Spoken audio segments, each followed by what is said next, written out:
mahal. Pertama, jika koin Pi murah, katakanlah 1 Pi sama dengan $1, maka, transaksi hanya bisa untuk jual beli bakso dan makanan ringan. Tidak akan bisa mampu membendung permintaan pembelian logam, migas, hasil hutan, laut, manufaktur antar negara. Jika koin 1 Pi sama dengan $1, maka membutuhkan triliunan koin yang di-mining, sementara koin di-mining oleh Pionir hanya 65 miliar saja. Dan, itu pun di lock up 90%, selebihnya dipakai buat transaksi. Jadi tersisa hanya 6,5 miliar koin saja. Jadi jika 6,5 miliar dolar AS dikalikan $1, maka akan ada transaksi maksimum 6,5 miliar dolar, maka, teori koin Pi Project jangka panjang akan gagal, proyek pun tutup. Ingat, visi Pi Network adalah, membangun orang biasa menjadi pengendali ekonomi dunia. Jadi, koin Pi gak bisa murah. Kedua, bagaimana jika koin Pi $100?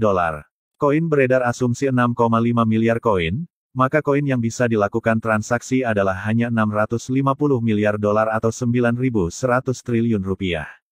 Sebuah perdagangan emas gold dunia mencapai ribuan triliun rupiah. Jadi, khusus untuk mengcover emas dunia aja antar negara sudah tak mampu. Menurut kabar, akhir Juni tahun 2022, Uni Eropa akan mendepositkan dana 4 triliun USD.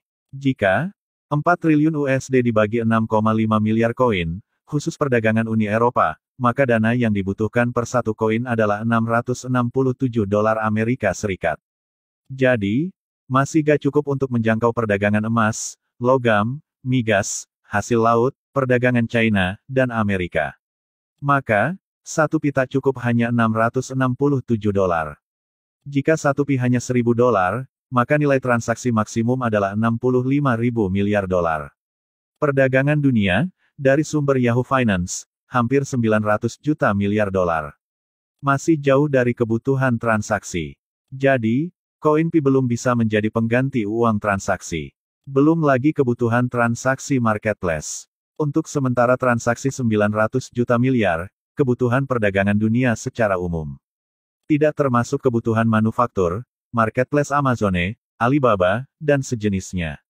Jika 1 Pi hanya $1 seperti di awal, maka, Mr. Elon alias Elon Musk, bisa membeli semua koin yang kita mining. Elon Musk pengendali koin Pi.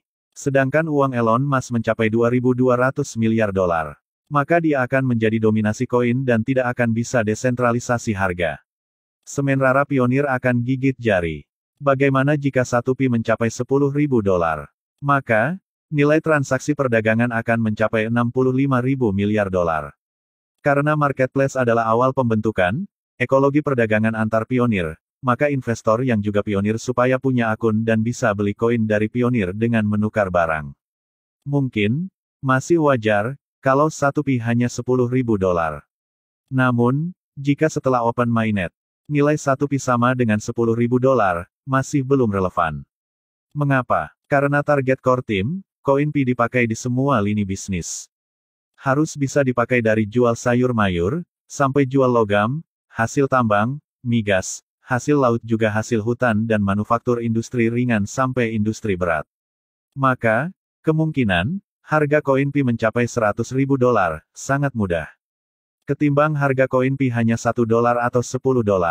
Artinya, 650 miliar koin Pi yang beredar, bisa mengcover 60% perdagangan dunia yang mencapai hampir 900 juta miliar dolar AS.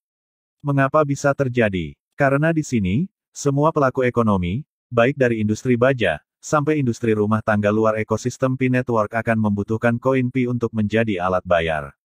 Jika kurang koin Pi di market, core team masih punya 20 miliar koin yang akan digelontorkan ke market.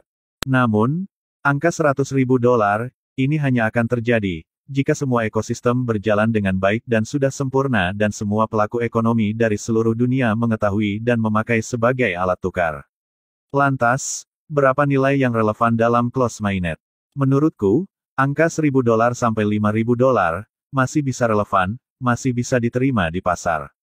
Karena pelaku pasar di close mainnet adalah para pionir semua. Ada memang penambangan murni, ada memang investor sebagai penambang. Di mana investor tersebut menjadi pionir siap menampung koin dari penambang murni lainnya.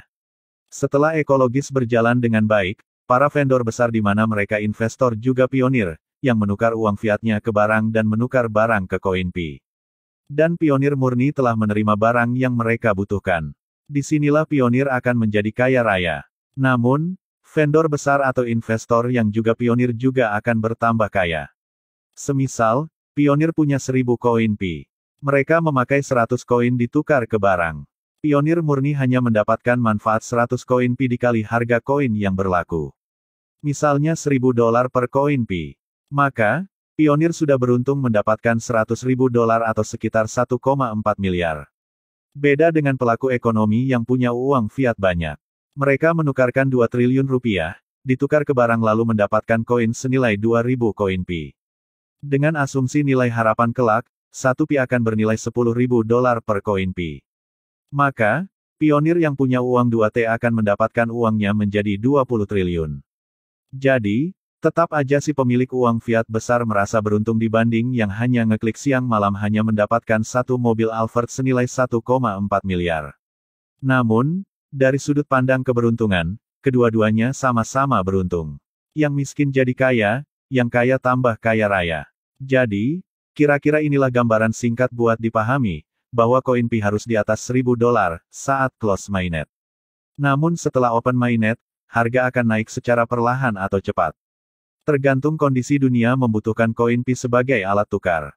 Demikianlah gambaran tentang harga koin Pi, kurang lebih, dari pemaparan saya. Saya hanya berbagi dari sudut pandang ekonomi dari disiplin ilmu yang saya miliki. Banyak kekurangan tentu karena ini bukan hasil analisis ilmiah.